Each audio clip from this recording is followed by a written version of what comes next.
ডাক, টেলিযোগাযোগ ও তথ্য প্রযুক্তি উপদেষ্টা মোহাম্মদ নাহিদ ইসলাম বলেছেন, এখন পর্যন্ত ৮০০ জনের নাম পাওয়া গেছে।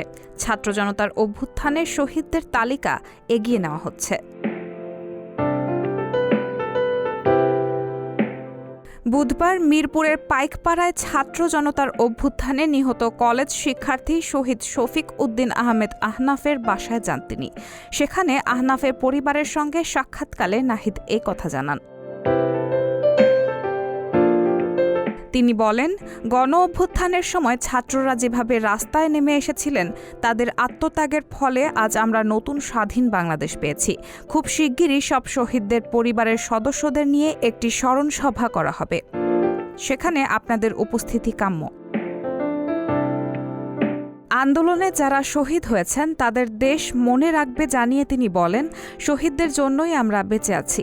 নাম না জানা অনেক ছাত্র জনতা এই আন্দোলনে শহীদ হয়েছে, তাদের তালিকা করা হচ্ছে। ছাত্র জনতার রক্তের বিনিময়ে অর্জিত নতুন বাংলাদেশের দায়িত্ব গ্রহণ করতে হয়েছে জানিয়ে উপদেষ্টা মোহাম্মদ নাহিদ ইসলাম বলেন, এখন থেকে যে কোনো সময় যে কোনো প্রয়োজনে আহনাফের পরিবারের পাশে দাঁড়াবো আমরা।